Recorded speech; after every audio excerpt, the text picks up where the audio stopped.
오늘은 여러분들께 성적에 대한 한 가지 진실을 말씀드리려고 합니다. 대부분의 초등학생들은 우등생이었습니다. 저학년 학생 중에 평균 점수가 90점대인 학생들이 수두룩했죠. 그런데 어찌된 일인지 시간이 갈수록 그 수가 급격히 줄어들기 시작합니다. 바로 아이들의 성적이 속절없이 떨어진다는 1차, 2차 성적 급변동 구간을 만나게 되는 거죠. 이 성적의 1차 급변동 구간은 중학교 1학년 때 발생합니다. 이때 초등 우등생이 대거 이탈하는 현상이 일어났는데요. 초등학교 우등생 중 70에서 80%에 해당하는 학생들이 이 시기에 평범한 성적으로 주저앉게 됩니다.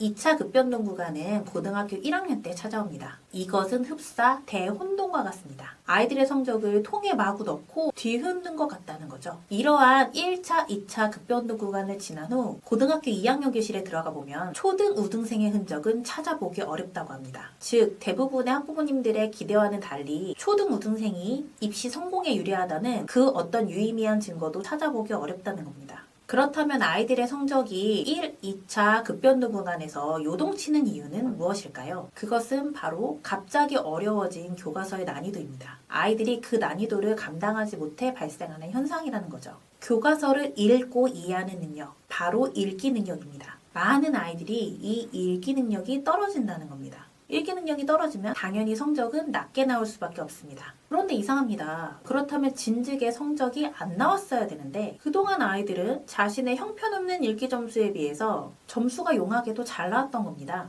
어떻게 그럴 수 있었을까요? 네. 그것은 사교육 덕분이었습니다. 아이들의 읽기 능력이 부족함에도 그것이 가려질 만큼 사교육에 의지하고 도움을 받아왔던 겁니다. 와, 그렇다면 이거 그냥 계속해서 사교육의 도움을 받으면 되는 거 아닌가? 라고 생각하실 수도 있겠지만 과연 그럴까요? 설마 그동안 사교육에 의지해온 아이들이 중학생, 고등학생이 되었다고 의지하지 않았을까요? 분명 더욱더 많은 돈과 시간을 사교육에 퍼부었을 겁니다.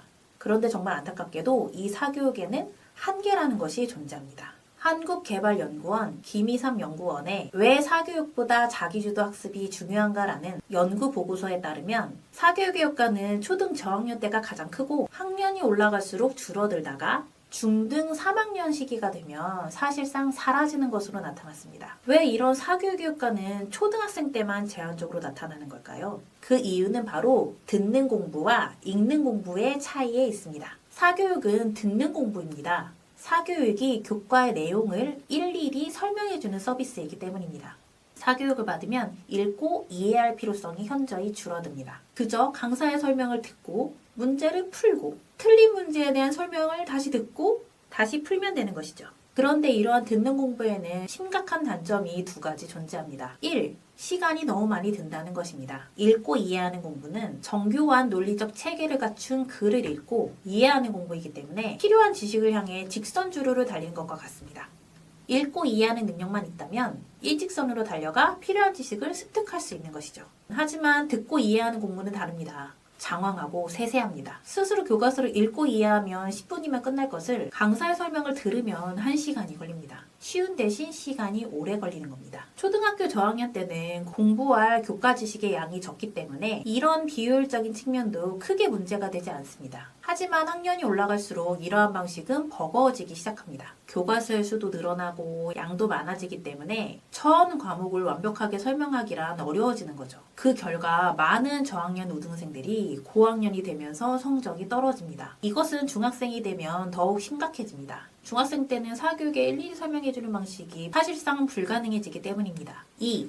읽고 이해하는 경험을 극단적으로 줄인다. 사실 이것이 가장 큰 문제점입니다. 사교육을 많이 받는 학생들은 책을 읽을 시간이 부족합니다. 그리고 책을 가까이 하지 않는 경향이 있습니다. 터무니없이 독서량이 적은데 공부마저도 듣고 이해하는 방식으로 하다 보니까 읽기 능력을 훈련할 기회가 턱없이 부족합니다. 그 결과 아이들은 교과서를 읽고도 이해하지 못하는 중학생이 되는 겁니다. 이것이 바로 초등 우등생 70에서 80%가 중학생이 되면 성적이 떨어지는 이유입니다. 사교육이 모두 나쁘다는 것이 아닙니다. 공부를 잘하는 학생들도 사교육을 받기도 합니다. 하지만 그들은 자기 공부를 하다가 취약한 부분을 사교육으로 듣습니다. 필요한 부분은 취하고 다시 자기 공부를 하는 거죠. 전적으로 의존하지는 않습니다. 공부는 결국 내가 그 지식을 읽고 이해하는 능동적인 학습이 본질입니다. 강의를 들었다고 해서 그것이 내 것은 아닙니다. 반드시 글을 읽고 내 것으로 소화하는 시간이 필요합니다. 그 훈련은 어렸을 때부터 필요한데 그 밑바탕인 읽기 능력은 바로 독서를 통해서 자연스럽게 기를 수 있습니다.